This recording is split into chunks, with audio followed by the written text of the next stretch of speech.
Hi everyone, this is Kelly, and this is a short YouTube video about critiquing cover letters.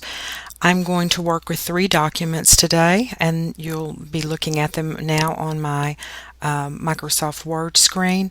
First of all, I have copied and pasted a Laboratory Assistant 3 job from the University of California, San Diego. So I have copied everything here. I'll talk more about the highlighting in just a moment. The second document that you'll see is the cover letter. This one is written by Anita Vasquez, and it is addressing the job application or job ad that you just saw. And then the final document is the checklist for the cover letter and resume set for assignment 1. So those 3 documents are the documents that I suggest you have in hand as you begin this critique. Now, to conduct the critique, first of all, I would start, and actually I'm clicking through this, start with the requirements checklist, and let's just look at these to see what the cover letter requirements are. It has to be designed for effective email delivery. It has to be an appropriate length, not too long, not too short. It has to be balanced, use white space, use clear readable type, and be well organized. Then I notice in the style features that it needs to be free of mechanical errors, and have strong verbs, and that's specifically in the resume, but strong verbs also come into play in the cover letter. So let's look for both of those.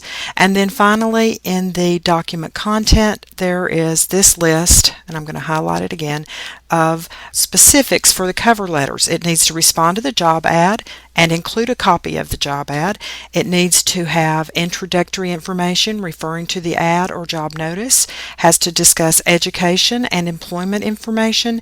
It has to include strengths that this person possesses that makes him or her a good fit for this job, and it should include a reference to the resume, a request for interview, and contact information. So those are my requirements, the basic bottom line for what I'm looking for. So now that I know what I'm looking for, I'm going to go over to the sample job ad, which I've copied and pasted into a Word document. And what I did here was just to identify the title. I should be able to see that in the job ad. I should be able to see what department and where this is actually going to happen. And I just, want to know if they address these specifics in the description. That's what I've highlighted, and then those are in yellow, and then in green I am marking specific requirements or qualifications that the job requires. So a BS degree in biology or one of these associated fields, ability to work with animals, specifically conducting tests like tissue trimming and knowledge of necropsy, proven knowledge to care for and handle small lab animals. I'm looking, I missed one, to administer medications and anesthesia. Mark that one. And to perform certain surgical procedures and euthanize these animals. And then familiarity with animal subject protocols and with certain microscopic and surgical procedures, can read and write and discuss research materials. Demonstrated knowledge of word processing, accurate record keeping, and ability to analyze and calculate, ability to work with students, staff, residents, veterinarians, and faculty, and excellent organizational skills to order supplies, keep inventory, maintain equipment, knowledge of laboratory safety procedures. So I'm familiar now with what they're looking for, and now I want to see in this cover letter whether Anita has actually addressed these specifics. First of all, remember that in the beginning I'm looking for a reference to the ad, and I am looking for some indication that there's a resume attached so that the person knows that it comes from me. The first paragraph very clearly gives me the job title, so that's good. I've got that there. It then gives me the location, So we've addressed the specific place, and I have an idea of where or which ad I saw, giving them, I got it on Indeed.com. There, the second paragraph, sentence, says that there is an attached resume, so that's good. And there is a printed resume, one printable resume, pasted below. Looking forward to this position, joining your team. So, got a nice introduction there. And also a specific department search committee addressed here. Okay, so it seems to me, if I'm thinking about my job search over here, that there is a clear response to the ad. There is the ad is available to attach. It's in a separate file, so that's good. The introductory material refers to ad and job notice. So we're in good shape so far. Let's see where she goes from here. Moving on, she repeats the name of the ad, which is good, and it says that it requires a bachelor's degree in biology. So she's repeating the requirement there to the reader, and then she says how she meets that requirement. I'm going to put that in green because, whoa, she's got it. She has a degree in biology, and she has worked with a wide range of lab equipment, followed lab safety procedures, and written lab reports. She has worked in a mouse colony and knows how to care for lab animals. Okay, I'm thinking that's pretty good stuff. She's got all these paragraphs, and I'm going to go ahead and highlight that. This whole paragraph shows how she meets the requirements, and then she talks about the qualifications that she has. My only concern with this specific paragraph is that it lacks some specifics. So I'm going to put a comment in here, and I'm going to say, let me see if I can put that in a little better place. Here we go. These qualifications match the job ad, 1D, but they're not very specific. Can you add a sentence or two that specifies your qualifications more clearly and addresses other job qualifications? For example, and here's where I'm talking about how to improve this, and I'm going back to the job ad. I'll get to it in a second. The job ad asks for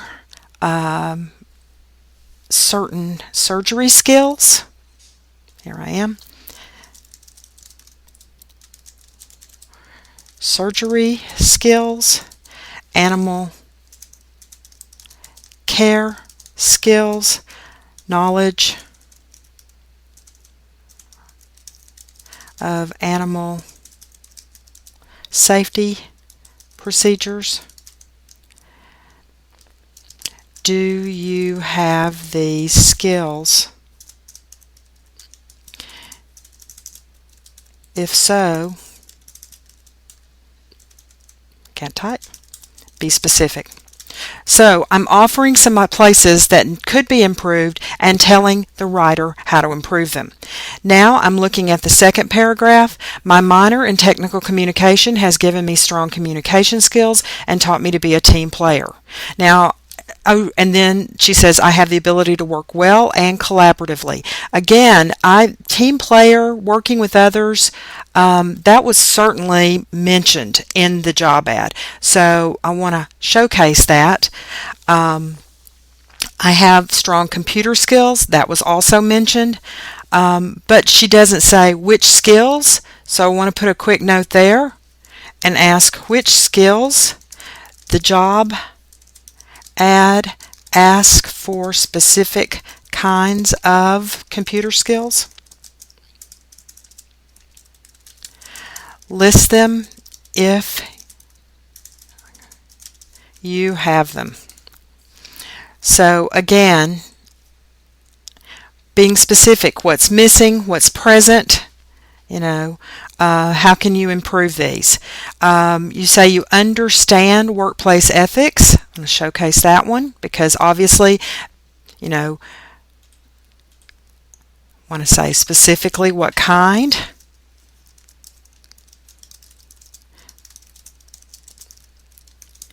Several types of ethical training are mentioned in the ad. Add them if you have them. So basically we're just going through and making sure that some of these general statements are specified. I think that overall I would put a sentence here that says you seem to be at least minimally qualified.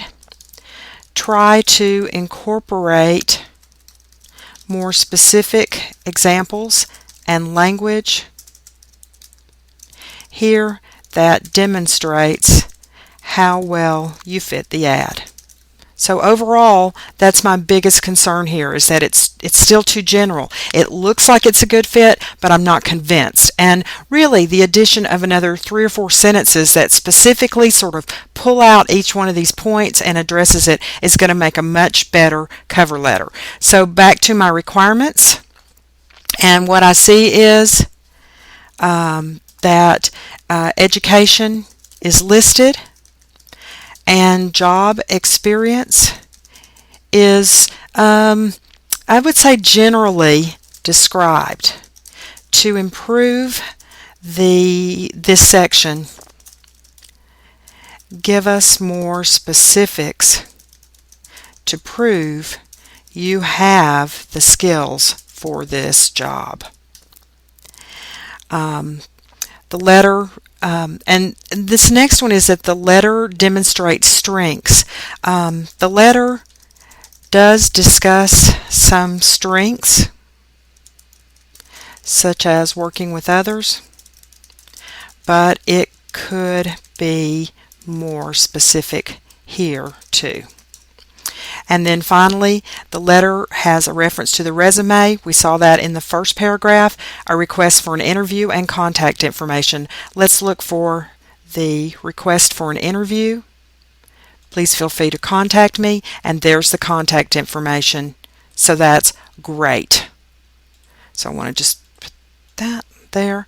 And now I'm going to come over here and type in a few notes. Oops, wrong place. The concluding paragraph states, or let's say request an interview and includes contact information. So in this part where I'm talking about style, I say there's a clear response to the ad, so that's what's been done. The ad is available to attach. That's good.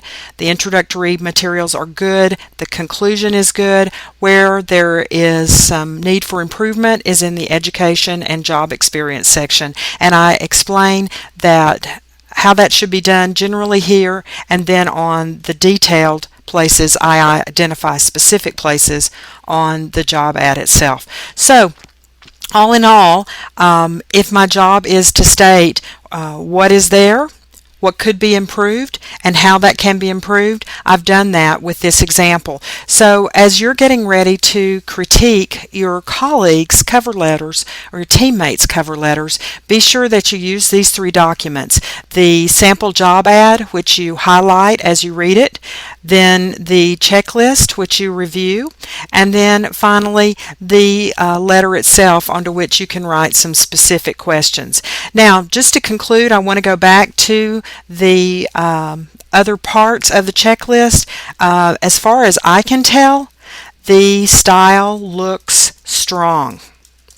Verbs are good, and mechanics such as commas are well used. So that's a real strength, another strength that I'm adding here. And then the cover letter looks appropriately designed to paste into an email. And the design is attractive and balanced. So design seems strong. Okay, I like this for the most part. I think this is a good cover letter, but I do think with specifics it could be an excellent cover letter. Thanks for listening, and we'll see you later. Bye now.